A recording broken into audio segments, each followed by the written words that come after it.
The first duty of government is to protect our rights. It's our job to maintain the proper role of government in what we were tasked to do. If you really want to doge, this is how you doge. You don't vote for bad legislation that expands government. Thank you. Now we're talking about taxpayer money, and we talk about accountability. It is their money. This isn't a government program we're actually spending on. We're actually giving it back to the people of Idaho. There's other options for making our ballots more secure, such as using watermarks or putting holograms on the ballots. And I think that that's what we need to look at more, is trying to get back to what we used to be, where our churches and our families took care of each other instead of relying on the state. I asked the question rhetorically, if we gave them another $1 billion, they wouldn't be happy. Well, we've given them $2 more billion, and it's not enough. We need to start making Idaho first. We need to start making America first. Other states like Texas and Florida have enacted similar laws to address illegal immigration, both locally and in their communities. And Idaho has the right to protect itself when the federal government has failed to do that. COVID presented us with quite the enigma.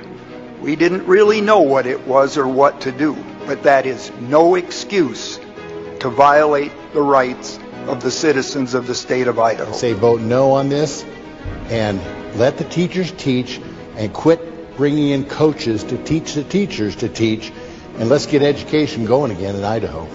I don't know what's coming after this current administration for the feds, and we need this law because our federal laws on immigration have failed. Mr. President, I think it's incumbent upon us to allow parents to use their hard-earned dollars to provide what's best for their children. If I was looking at a business and I was looking at these figures, there would be heads rolling because this is unsustainable. My concern is that the resilience of Idahoans who believe in self-reliance and self-responsibility will be eroded. We need to be protecting our First Amendment rights, not inventing ways to slowly chip away at them. The First Amendment and our freedom of religion, freedom of speech are our first liberties. They are so important. We don't have the rest without them. Yeah, watch it. Come on, guys.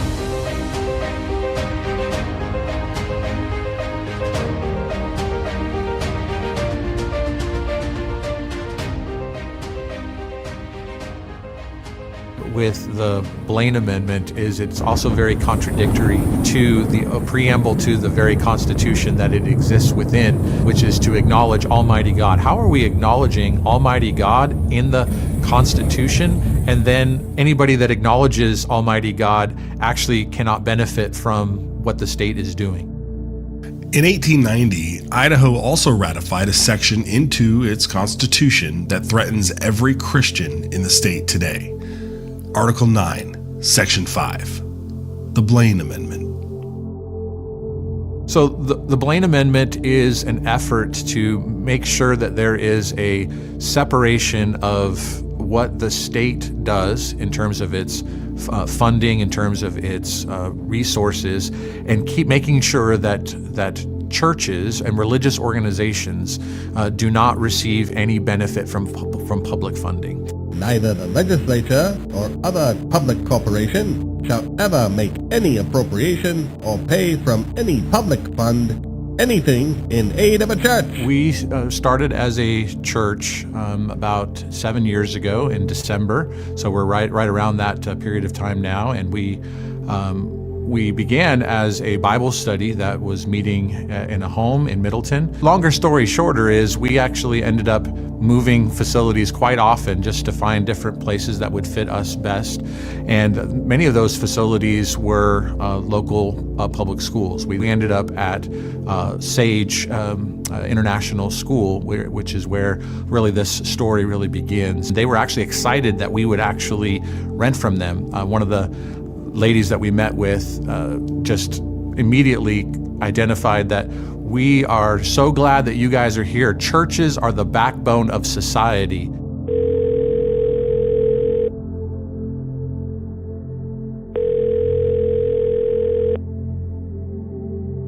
We received a phone call from one of the executives at the Sage International Schools, and just informing us that we are not going to be able to continue to allow us to be there. That they were being told that they were that their pursuit of expansion through the use of bond funding was something that prohibited us from continuing to rent from them. And we were also aware that there was another rent-paying customer that was renting the facility as a music school, outside music school, that was renting the facility for their lessons. And so we also learned that they were not required to leave, that they were allowed to continue to stay.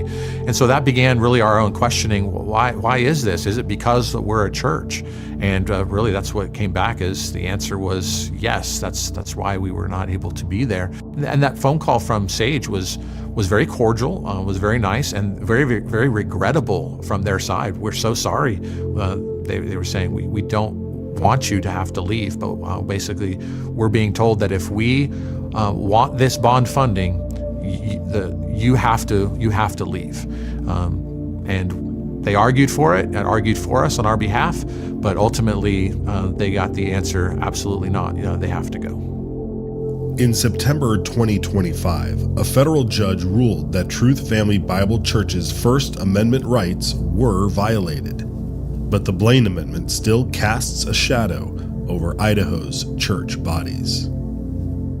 The Blaine Amendment, it was designed and was initiated to be discriminatory against Christians. Initially, of course, towards Roman Catholics, but also clearly it affects people beyond just the Roman Catholic tradition. It's also very contradictory to the preamble to the very Constitution that it exists within, which is to acknowledge Almighty God. How are we acknowledging Almighty God in the Constitution, and then anybody that acknowledges Almighty God actually cannot benefit from what the state is doing? And we see biblically the justification, the legitimacy of using your citizenship, using your rights to pursue justice. Paul appealed to his Roman citizenship and said, I appeal to Caesar, and he had the right to go before Caesar. A church is made of people who are citizens of a particular state and country. And so as those citizens, we are tax-paying citizens. I do agree that we ought not to have the state build churches with taxpayer funding. That's an inappropriate use of public funds. But yet, when we're talking about a tangential secondary benefit by living and existing in the state, being able to use public facilities that are funded with taxpayer money that the members of the church are as tax-paying citizens contributed to, it doesn't make sense then to discriminate on that basis. And so when we acknowledge God in our Constitution and then turn around and then say, you're not allowed to benefit from your own tax dollars, I think it's contradictory. And churches are made up of tax-paying citizens, and so the state ought to tread lightly on its citizens who are in fact religious, which is the founding of our own country, that we are one nation under God, and even the Idaho Constitution acknowledges that.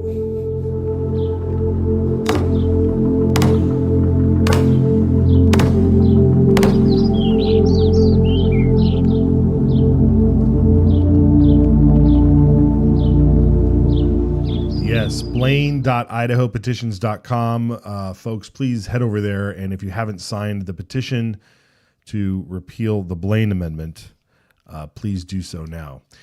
Good morning, folks. It is the Friday show, January 30, 2026. Idaho Signal is back on the air. I am Matt Edwards, and as you just noticed, we are circling back to the Blaine Amendment because this 19th century holdover isn't just a discriminatory dinosaur. It is straight up violating the spirit and letter of our own Idaho Constitution, right from the preamble. Let's read it together, shall we? It says, "We, the people of the state of Idaho, grateful to Almighty God for our freedom to secure its blessings and promote our common welfare, do establish this Constitution." There it is. It's plain as day. our founders kicked off the whole document by thanking God. Not a God, but the Almighty God. And thanking God for our liberties and pledging to secure His blessings. Now, that's not just some flowery intro you just skim over. It's the core premise. That's why behind everything that follows, we're supposed to build a state that honors that divine source, fostering an environment where those blessings can flow freely from the common good. Remember, atheists, secularists, all the other religions, they all have benefited from the society that the American Christian built. That was always done for the common good because Almighty God is good. But then there's the Blaine Amendment, lurking around as Article 9, Section 5, with its blanket ban on any public resources aiding religious or sectarian institutions. On paper, it sounds like separation, but in reality, it's a license for bigotry, kicking Christians out of public rental spaces while secular groups just waltz right in, denying homeschool families reimbursements for curriculum that has faith elements within it, even if it meets state standards, and then potentially barring basic services like police or fire protection from religious buildings if there's education involved.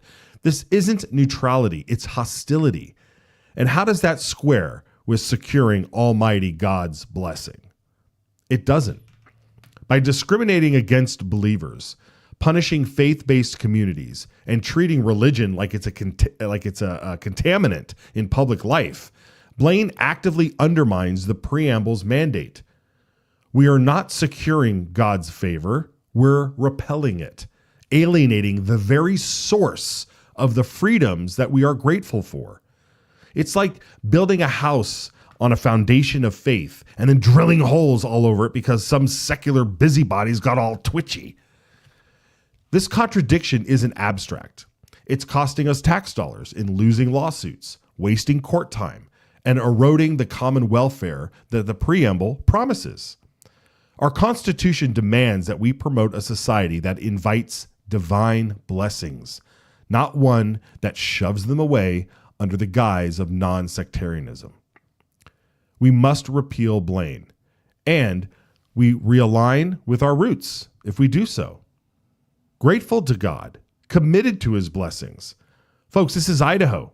This is about honoring our founding vision before it's too late. Blaine.idahopetitions.com. Please sign and share that link now.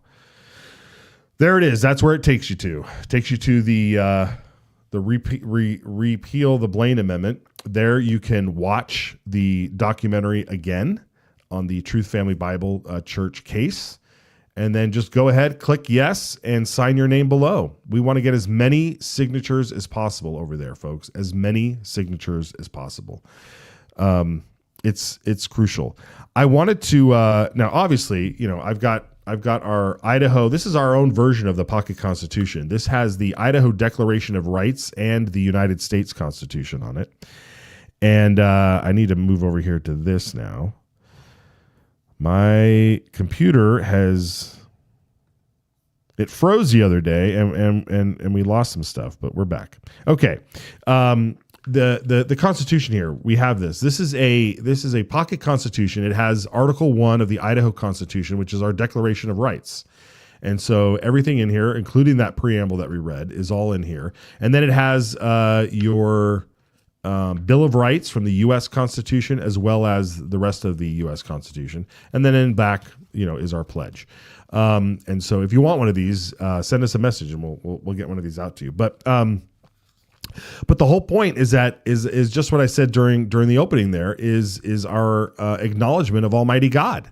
And we have drifted dramatically away from it. And thankfully, our government, our people here in Idaho are made up of God-fearing people. And so we can steer the ship around as long as we get involved. And that's what we need to do. We need to get our churches involved. If you go to church and your pastor hasn't talked about this yet, please let me know. Pass along this documentary to them.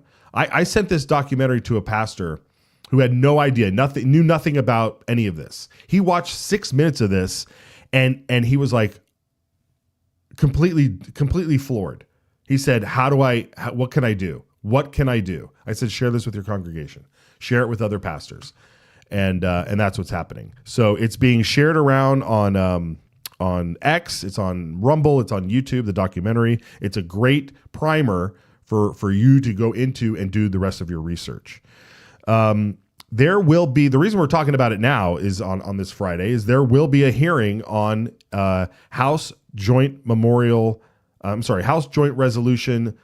007, House Joint Resolution 007. I like that. I'm a James Bond fan, so I like that.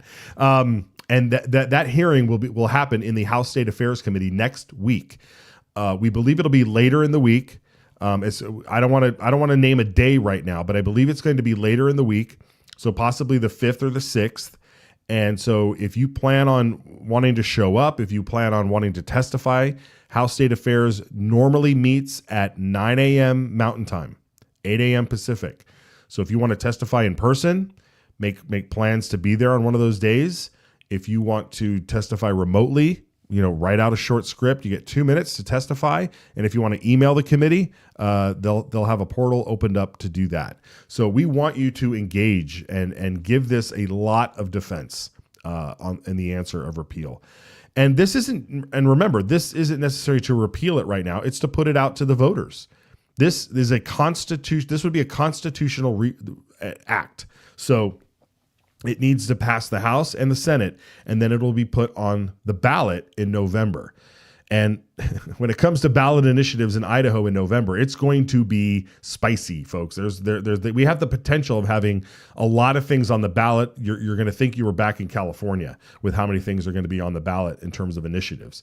There's the possibility of having abortion, legalizing abortion again, where they can kill your baby up to 9 months. Or beyond. Who knows what if that passes, what kind of ramifications that'll have. So the abortion thing is possibly going to be on the November ballot. There's also signatures going around there to legalize marijuana in a fashion. And of course, there's also the grocery tax repeal. Hopefully you've signed the grocery tax repeal petition, and that can go on the ballot to see if the rest of the state wants to do that. So this would be another thing that would go on the ballot, which would be to repeal the Blaine Amendment and end the bigotry. End the bigotry against you and me and the rest of our believing brethren here in Idaho and those families. It's atrocious that all of this stuff is going on. And I'm getting caught up back here. Can we pull up the language of the Blaine Amendment real quick, just so we know what everybody's talking about here? It's Article 9, Section 5. And thank you, folks.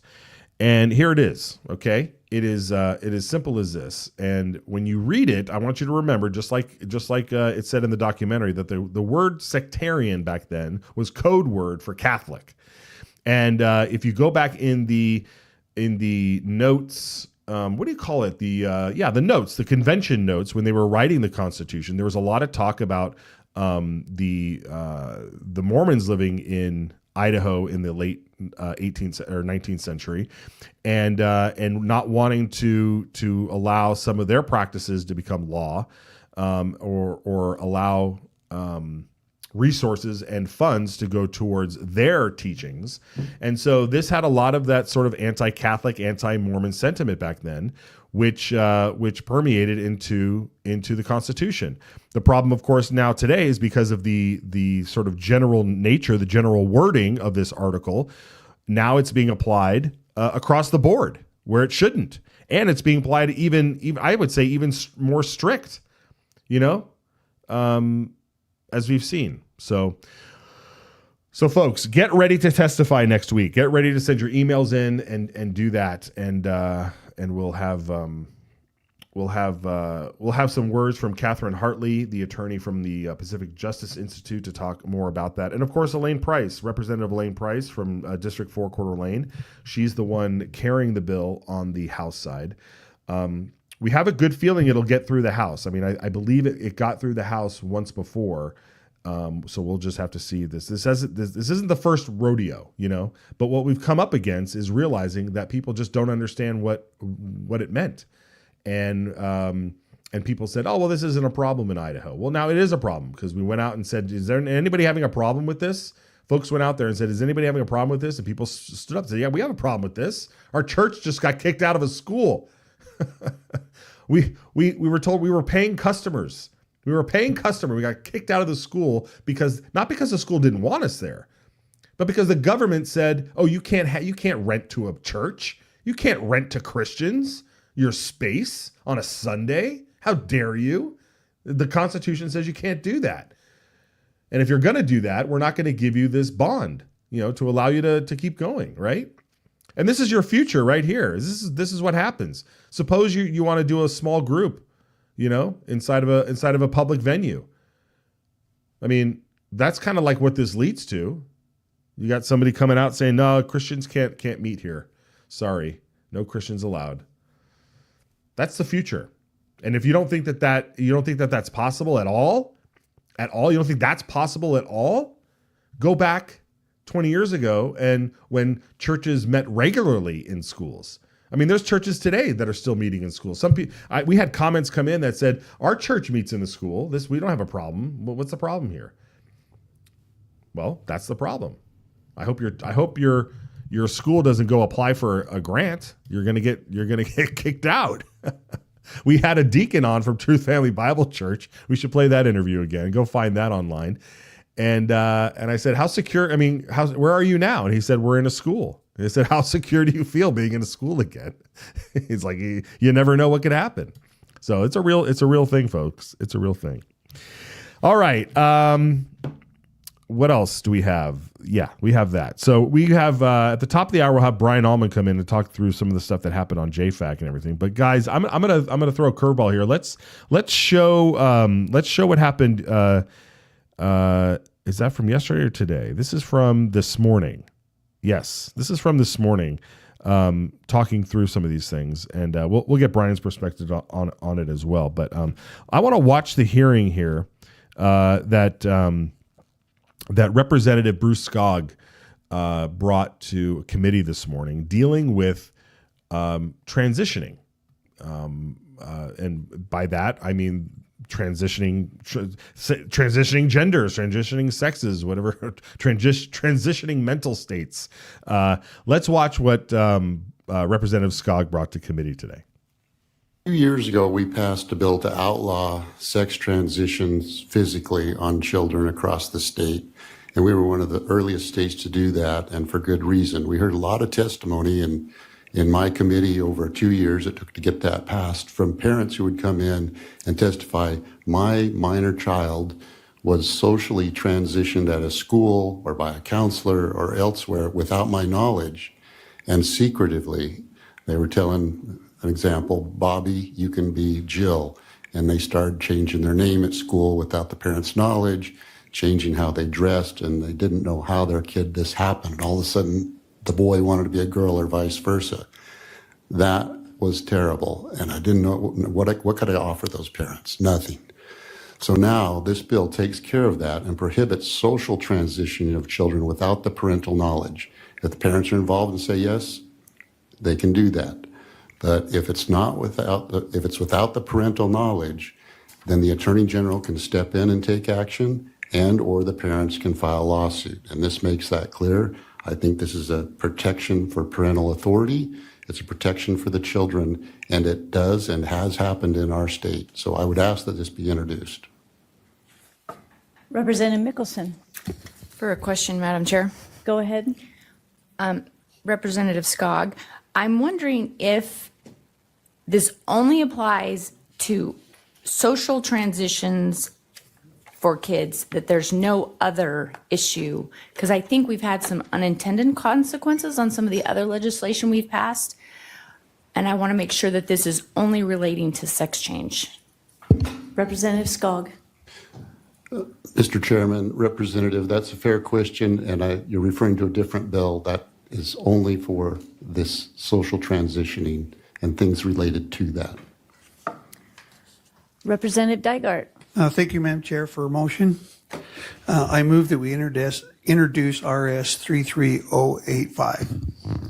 Thank you. We have a motion to introduce RS 33085.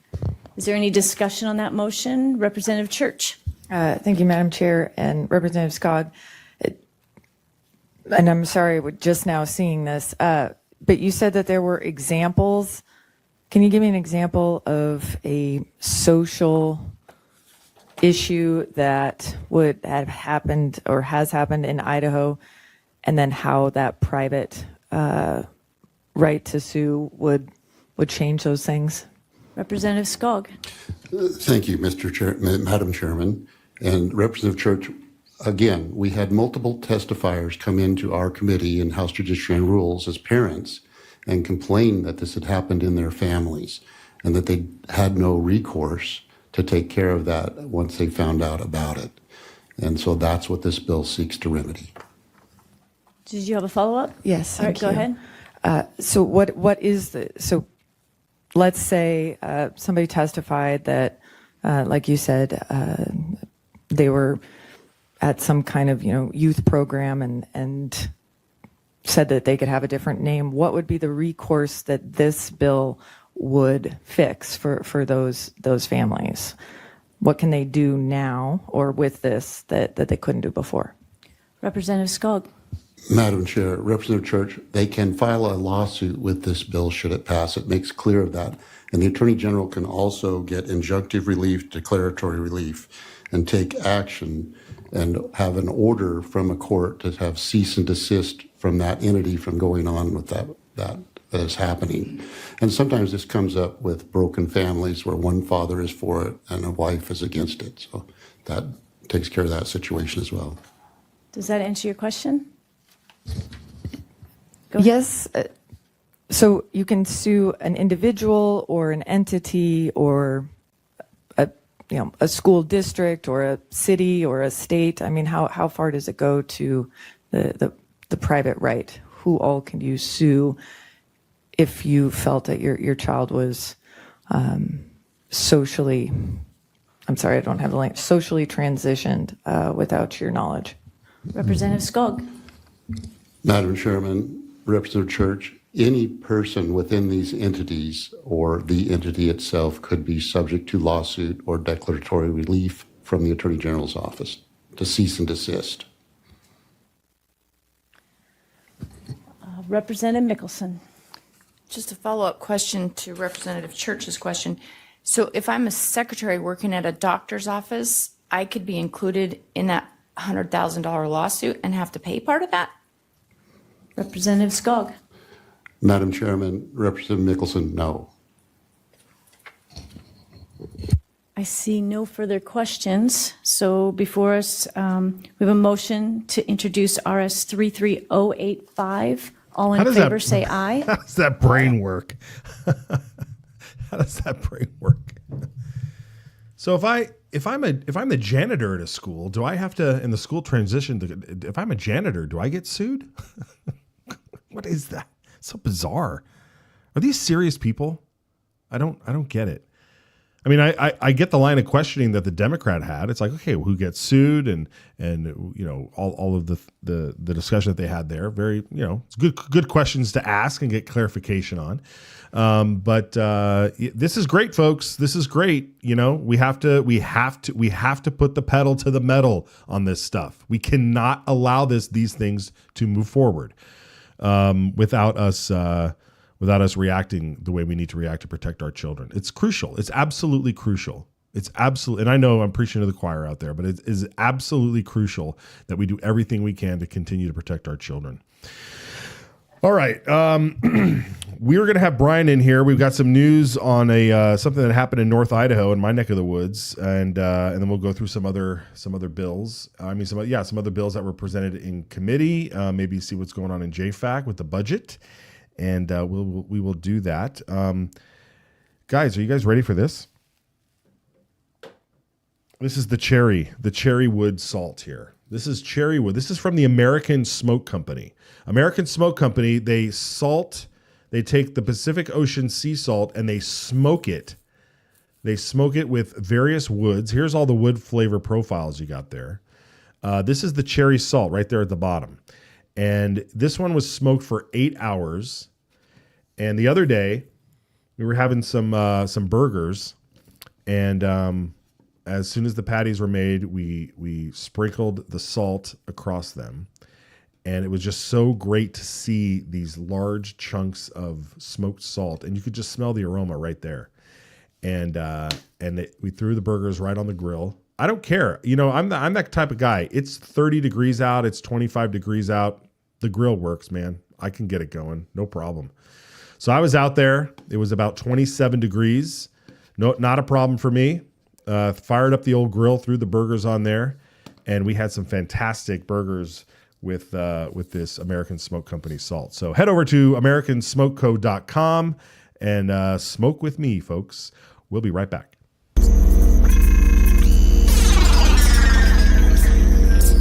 Coming from within the system, which the process in the system is broken. Idaho is the dirt under your fingernails after an honest day's work. Idaho is the hug around your neck when your daughter spells her first word. Idaho is the written word of the law, steadfast and impartial, guarding liberty for all.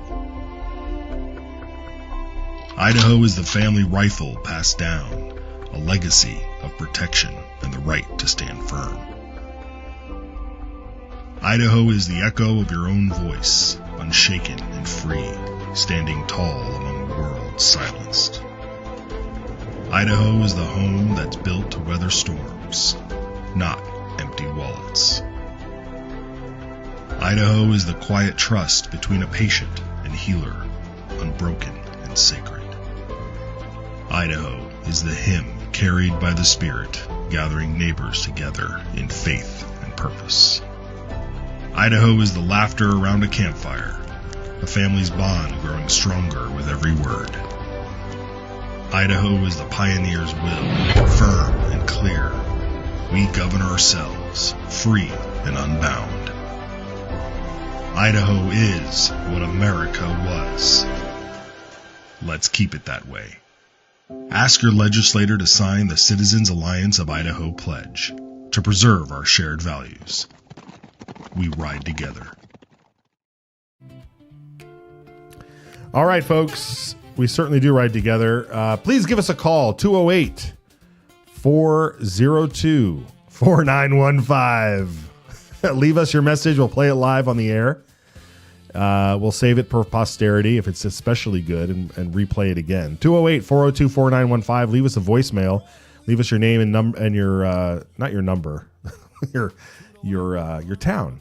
We don't know what part of Idaho you're in. And then also IdahoSignal.live. I think it's working again. I got a call the other day or a text the other day saying, "Hey, your IdahoSignal.live got knocked offline." I think so. It's back up. It's working, and you can listen to it like you would the radio. It's just on. It's on a loop. The most recent episode. And of course, we thank all of our YouTube subscribers. Check it out, man. We have hit the 4K mark. We are over 4K. We're headed for 5K. No stopping now. The shorts are off the hook. You guys love these shorts, man. That's where you can just scroll, just like Instagram and TikTok and stuff, man. You guys love that stuff. That's great. Let's bring Brian Altman in here. Brian, are you an addictive scroller on this stuff? Sure. I guess you could say that. As much as anybody else. Hey, what did you think of Skog's bill this morning on the transitioning? Let's get your take on that. I think it's obvious. I mean, we that's where it starts, right? Yeah, as he said, we banned child gender mutilation in this state 3 years ago now, which says that you can't take a minor into the doctor's office and mutilate their body or give them drugs or hormones, puberty blockers, things like that to try and make it look like they're the opposite sex, because that's obviously what's going on. And for all the Democrats who say, "Oh, that's not happening," obviously it is. Maybe it's not happening to millions of children, but it's happening to even just one is far too many. And so this takes the next step, because we do hear these stories of children who go to school, their parents have no idea what's going on, their teachers or counselors or peers influence them to believe that they're actually a different gender, and then they start acting that out in school, and the teachers and staff have been seen to support that, to encourage it, to enable this, and often without the parents' knowledge. And the most important bond in society is the family, husband, wife, parents, children. And for a school, a government agency at that, to come in and drive a wedge in there to teach children to have secrets from their parents, to push them in a direction that their parents would most likely find to be, awful. That's terrible. That's something that's extremely dystopian. And it's, I'm almost amused by listening to Representative Church's questions. She has to know what's going on. She works in education. Yeah. So what's her angle there? Does she really not know what this bill is about, or does she know exactly what it's about and is worried that it might pass? Yeah, exactly. And I'd love to have a sit down with her and ask her about if she's aware of the. There's some districts have this software, where teachers and the administration and everything.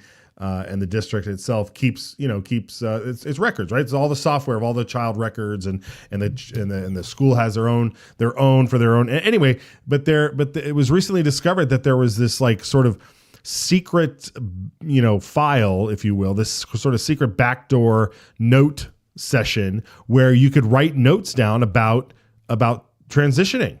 Or things that are going on at home, even if it's something else that's being kept private from the parents. That there's a special place in the website for it. There's also places where you can click, how the student identifies. So this stuff is built into the software. It's fascinating how institutionalized this problem really is, and more on that stuff later. But as we, what was the other question I was going to ask you, Brian? Well, anyway, the bill got printed, so we'll have a full hearing on this, and I'm sure we'll hear more from it. I want to take a quick shift over here. We want to talk about JFAC and the budget, but before we get right to that, some news broke yesterday of a sentencing that happened in North Idaho, where a woman who was running a child care center. And I think she dealt specifically with children that had special needs. She was indicted. She went to trial, and she was sentenced to probation, I believe, and she has to pay back over $150,000 in Medicaid fraud. So not only was she running a daycare center, she sent in fraudulent receipts to Medicaid to get reimbursed and it was $154,119 in restitution that she needs to pay back to the Idaho Medicaid program. So while we are sitting here trying to figure out ways to save Medicaid, to actually save the real people that need to be on Medicaid by getting rid of Medicaid expansion, but also trying to cut waste and fraud, you've got someone like this who's out there who's literally taking money away from the actual system that it's and the people that it's designed to help. And all she got was probation, and where I think she could have got up to 5 years in prison for this. But folks, this is what we're talking about here, and it's happening. And it happened to this woman. What's her name? We need to know her name again. I forget her name. Do you know her name? Tracy, I think. Yeah, Tracy. On the screen. Tracy. What's that? It's on the screen somewhere. Scroll down. Yeah, Tracy Hofius, Hofius, out of Coeur d'Alene. Yeah, Tracy Hofius. Go ahead. Contrary to Representative Ilana Rubel's statement that there's not a whiff of fraud in our system, there's more than whiffs. There is actual fraud happening, and that's to be expected. Anytime you have government money available, there's going to be people who try and take it by hook or by crook. This is what we saw in Minnesota, even before the childcare fraud that broke open. They had this thing called Feeding Our Future. It was a COVID era free lunch program where they'd give food to children who were not in school because the schools were closed, and then they would build a government who would reimburse them. Well, it turns out apparently a lot of children, more children than even exist in the entire state, ended up eating those free lunches. It was multi-billion-dollar fraud scheme. And then when the perpetrators were caught and finally put on trial, they tried to bribe some of the jurors. It's a pretty crazy story because they had all that money, I guess. But like I said, anytime anytime this money is available, people will try and cheat the system. that's just human nature. There's always going to be some bad apples who, see an easy mark. There's always been con men through history. There's always been thieves. And the problem is when we have these programs that are easy to get to, it's also easy to defraud. That's why we need very strict internal controls. We need audits. We need, and we need our elected officials as well as the administrators of these programs. When people raise questions, instead of circling the wagons and defending the program and calling people racist for wanting to investigate it, they should actually take it seriously. Absolutely. And again, to reiterate, she was billing for services that were not provided. She was fraudulently adjusting and submitting false information to the Idaho Department of Health and Welfare. Like this was premeditated. Mm-hmm. And look, I don't know what she needed it for, but it doesn't matter, right? I mean, that's the whole thing. Like the left loves to defend, bank robbers and people that steal from liquor stores, if they're low income or minorities or something, because it's like, well, they just wanted to buy bread for their family. Okay, get a job. Yeah, this isn't exactly Les Miserables here. We're not chasing down somebody for stealing a loaf of bread. $150,000. That's a big chunk of change. You see how people launder money. If they've gotten ill-gotten gains from drug dealing or whatever. Like in Breaking Bad, they'll go and create fake transactions at some business in order to provide a trail for where the money came from. Well, she's laundering money here, but it's not even her own money. It's taxpayer money that she was stealing with these fake transactions. So again, we need very strict internal controls. We need, honestly, I wish she would have gotten a harsher punishment to set an example for others who might try this, to say Idaho is not going to tolerate this. Well, it does say now that it's currently punishable up to 15 years in prison, but because her actions happened before that penalty was changed, she was only eligible for up to 5 years in prison. However, she only ended up getting probation, and having to pay back that money. So that's up to the judge. That's what you get. So, all right. Well, yeah. So Ilana Rebel, hopefully we can email that to her and say, yep, here's your fraud. It's one of many that we're sure it's out there. Okay. So speaking of JFAC, what was going on with the budgets this morning? Anything? I didn't see a lot of it. I was watching Senate State Affairs and House State Affairs, but I did catch a little bit. They were talking about mental health, which apparently is a big budget item. The state is very much involved in people's mental health. And I did hear that mental health issues, however you might define that, have really increased since COVID, when they locked everybody down. Right. I think we have a clip there of that. Do we have that clip, guys? Go ahead and show it if we do. You think the main driver is for, and I'm not going to hold you to it, but for school age or college age. I mean, when we were younger, we were told to get out of the house and play, right? And so I'd just like to know what your thoughts are there. Mr. Edmond. And Representative Bruce, I don't know that I could put it at a single driver. I do think social media has an impact. I really do. You described it as when we were kids, we were told to go outside. I think there's an element of isolation that exists by people sort of using social media, being on screens and that sort of stuff. That's a contributor. I think the isolation that our youth felt during COVID years, when they weren't at school interacting with their peers, I think that's a contributing factor. I think there also is, and this is maybe more than any other, there is a greater recognition and a greater willingness to come forward than there ever has been before. I think our youth today are more willing to say, I'm having a problem, than they ever have.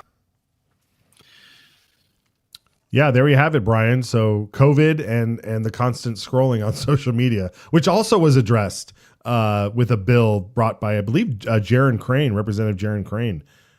Yeah, House Bill 542. Let's watch that. Out after doing some discussions in my district in the off season. One of the issues that came forward from local community leaders, pastors, different people in my district was, what are we going to do about the suicide rates in the Treasure Valley? We started talking about what's wrong with the kids today and what's different about when we were kids versus these kids today. What you're going to find is over 35% of the kids are constantly scrolling on their phones. There's an addiction rate that's so much higher than when we were children. We didn't have social media. These kids are faced with something that they shouldn't be faced with as children. And so this bill is more about letting kids be kids, and our kids aren't for sale. So I want you to imagine a company records children at a local playground. It records their conversations, their interactions, and their responses. And then it uses that information to tailor products and advertising to these kids. The more it records, the better it becomes at targeting them, addicting them to the company's products, the company's services. The company keeps these recordings of the kids perpetually, and it does this without any parental consent from us. Parents would be rightfully outraged, and they should also be equally frightened. Yet the degree of monitoring, recording, and exploitation performed by large social media platforms is far more intrusive and revealing than a playground video camera. And social media is dangerously addictive to vulnerable, young, developing minds of children. Many states have passed laws attempting to protect minors and harm caused by addictive social media. These laws are constantly failing when challenged in court due to First Amendment rights. Until now, we've developed this act. This act is carefully tailored to be effective in protecting children online while surviving the First Amendment challenge. It regulates the addictive features of social media, the primary source of harm to kids, and empowers the parents to take control of their kids' online access. I asked for an introduction, and then we can do a full hearing. All right, Brian. So that bill was printed, obviously, and we'll have a full hearing on this. What are your thoughts on this, on trying to regulate something like this? I don't know. I've got a lot of scattered thoughts. Some of them probably contradictory. My first thought is that the evolution of technology, especially technology that accesses children, and you can go back and say some similar things about television. The boomer generation, and when they were children watching the TV, their older parents and grandparents probably thought that was terrible as well. Especially since TV producers quickly figured out how to capture their minds, capture their attention, sell toys, make them want things, make them want breakfast cereals. So this war for your children's minds has been going on for a long, long time. Social media is not new, although it does perhaps take it up, push it up to 11 at this point, just because of how addictive it is. I enjoy scrolling through X and just seeing new bits of information, whether it's frivolous or something important. But at the same time, I was, as a child, I would read books when I wasn't busy with anything. I would always have a book with me, even in class. And sometimes my teachers got upset because I was reading while they were talking, because I found whatever they were saying not very interesting. So there's always, there's going to be something to fill that need for attention, for information. Social media, I think Representative Crane's absolutely right. It does, it is this thing on steroids. It's does that dopamine hit, and it keeps your attention. You have TikTok now where you can just watch 10-second videos in a loop for hours and hours on end. I don't know how you regulate that. I'm interested to see what this bill, exactly what it does. I know Senator Lenny has been really pushing against some of the national bills that are looking to regulate social media with regard to children, worrying that they're being pushed by the big companies in order to essentially solidify their position. So I don't know. It's I'm interested in seeing the debate. I don't know if there's an easy solution at this point. Really, I mean, the solution is for parents just to not give their kids phones connected to the internet, but that requires a bit too much agency, I guess. Yeah, I mean that's exactly where I was going. Is like we need to figure out ways to re-engage parents and guardians and grandparents and our society as a whole to reject this type of manipulation. I mean, when we think about, putting on a Stella Zamora, an anti-ICE, anti-law enforcement, anti-rule of law person onto the Human Rights Commission, instead of having decent law-abiding people on there that can help shift the narrative of where throughout all of government. And so we either need to eliminate these types of things, or we need to insert ourselves more so in the mechanism, in the machine, and run for office, get appointed to these positions, where we can then just have more conversations and more outreach to parents to show them how I mean, I was sent a podcast a couple of years ago that showed that just talked about in one 15-20 minute segment the dangers of giving your child a phone. And all I had to do was listen to that once, and I was like, yep, my kid doesn't need to have his own computer or phone until much later in life, as long as possible, and we need more of that. I mean, I'm saddened when I go to my church and I see parents give their kids their phone, after church, so that they can occupy them while they, have conversations with adults. And then you walk by and the kids are just scrolling through some random YouTube shorts or Instagram or TikTok or something. And it's on their parent's phone. So it's not like your parent had child setting, I don't have that on my phone. And so anything could pop up, and it does. And Brian, once you see something once, and if it leaves a scar on your brain, you can't get rid of it. Once you see it, you can't get rid of it. And our kids see too much these days everywhere. And I mean, it's not, there's one thing to say, we're going to shield them from everything, but you don't present it to them on a silver platter. Sure. And you and I know what's out there on the internet, just a tap away, just a click away. Again, coming back to the regulation side, though, how does Idaho come in and say you're not going to do this or that, or you have to put in these safeguards? These are not just American companies; these are multinational, global companies, and we're just here consuming the media. We can't build a border around our state borders to keep out the internet. Right. So I don't know. I have questions. There are problems that need solving, but again, the most important accountability is right there with the parents. Yeah, I agree, and we need to keep that education going strong. All right. The other thing this morning that caught a lot of folks' attention, masks are back in the news again for all the wrong reasons, apparently. Senator Ward Engelking had a bill to ban. Basically, it's an anti-ice mask bill. Yeah, there it is. We have it properly labeled. I mean, she basically has a bill here that's going to outlaw ICE from wearing masks. Let's take a look. IRS is similar to a bill pending in Utah and in some of our surrounding states.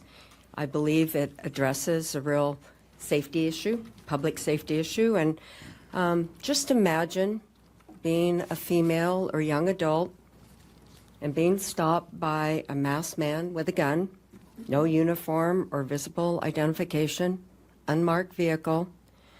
How would a person know this is law enforcement and not a nefarious person, maybe a human trafficker?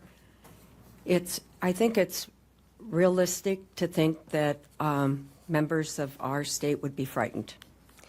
And so what this bill does is it just says basically no facial coverings, but it lists quite a few exceptions to that.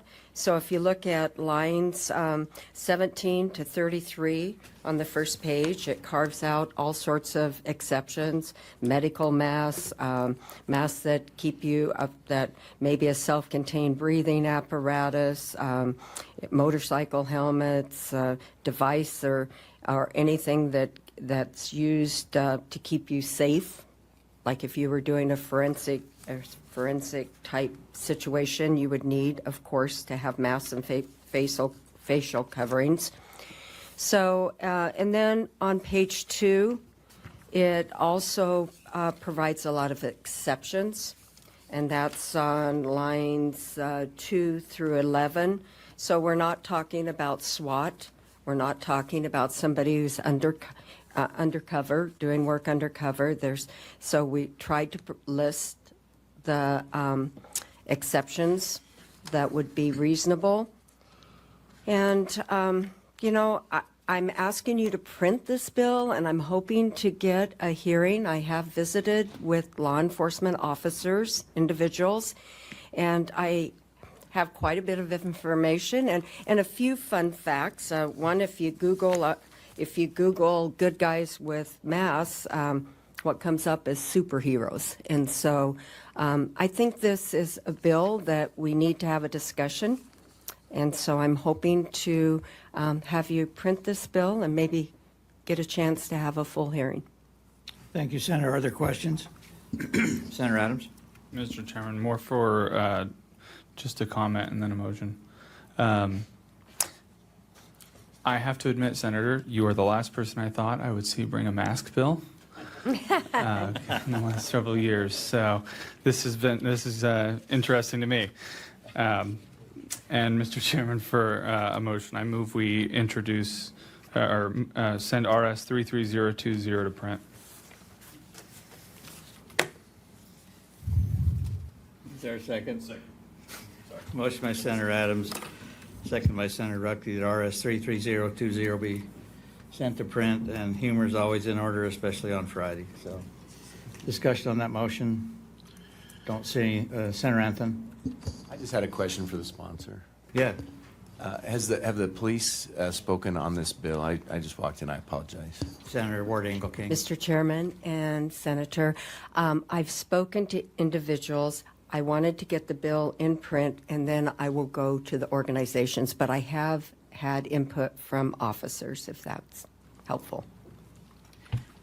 And I have spoken with the senator about what that feedback looks like, and it'll be kind of dependent upon that, whether we go forward with the bill, and we've had that discussion, so for the committee's knowledge. So anyway, we do have a motion that RS 330 be sent to print. Those in favor indicate by saying aye.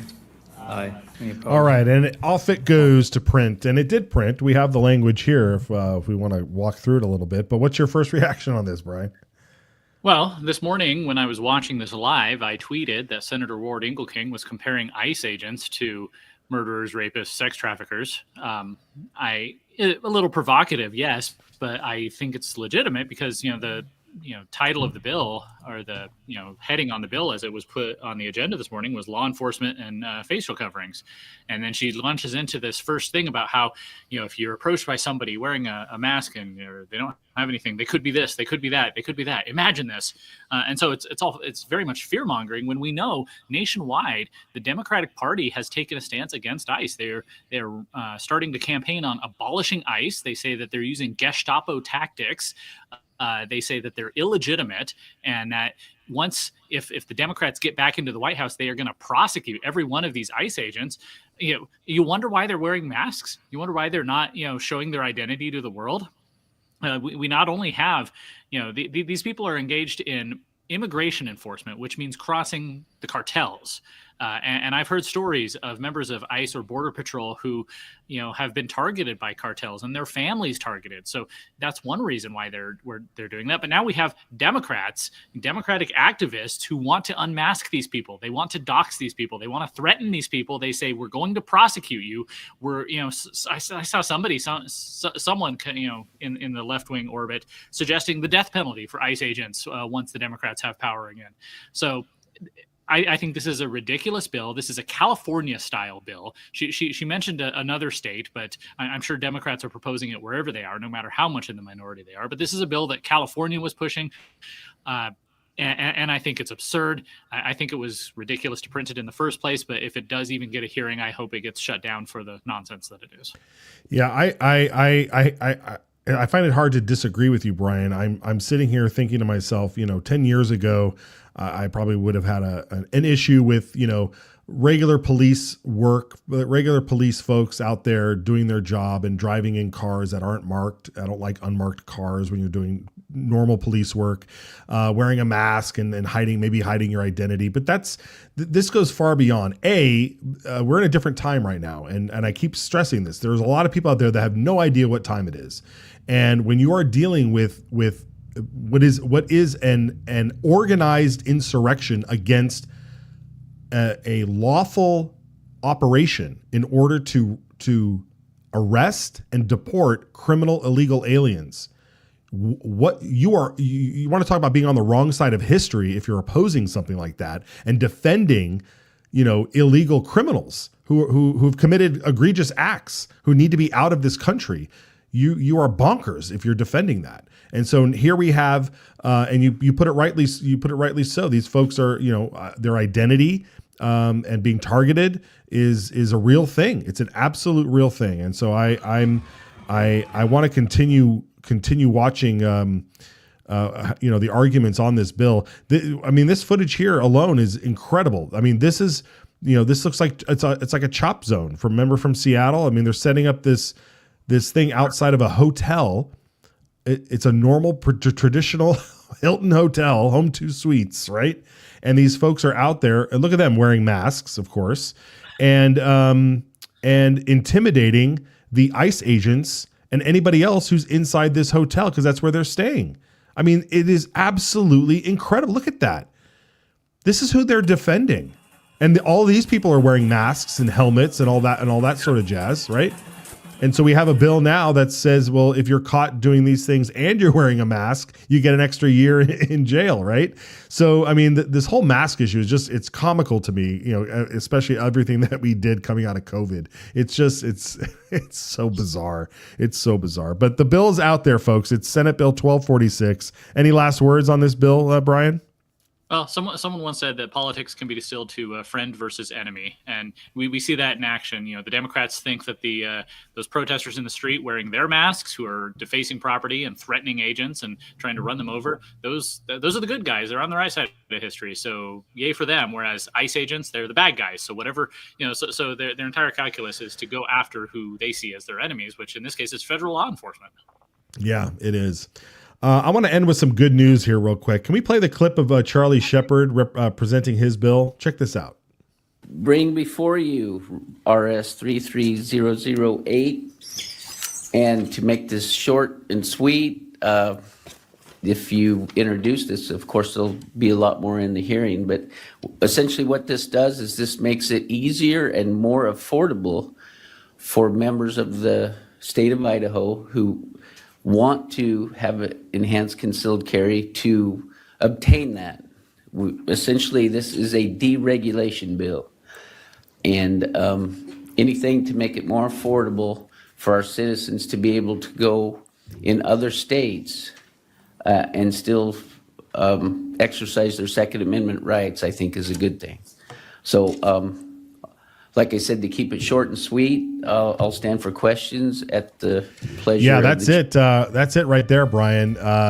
That's the kind of stuff we need. We had Representative Kyle Harris try to bring Fourth Amendment rights back to when you're on a boat, and Charlie Shepard saying we need to make it easier for us to carry our firearms across state lines, reciprocity, so that way we can have more people get enhanced carry so that they're able to cross the border. What do you think of that, Brian? I think it's a great idea. This is the kind of legislation we need. These are the kind of bills we need to see more of. Make it easier for us to exercise our rights, take away the heavy hand of government, and let us just, do our thing. Exactly. All right, Brian, it's Friday. Where can people follow you over the weekend? What's coming up?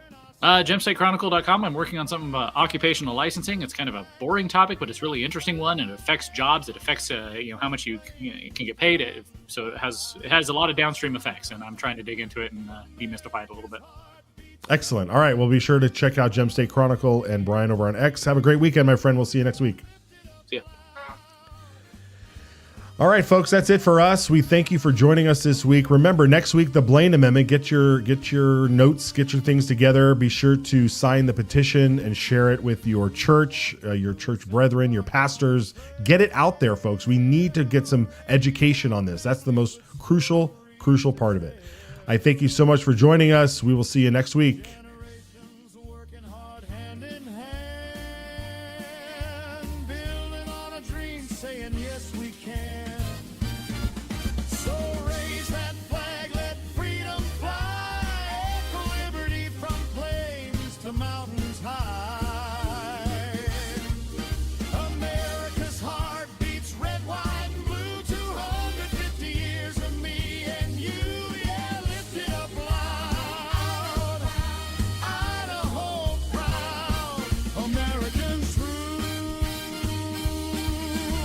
Church bells ring.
Red, white, blue.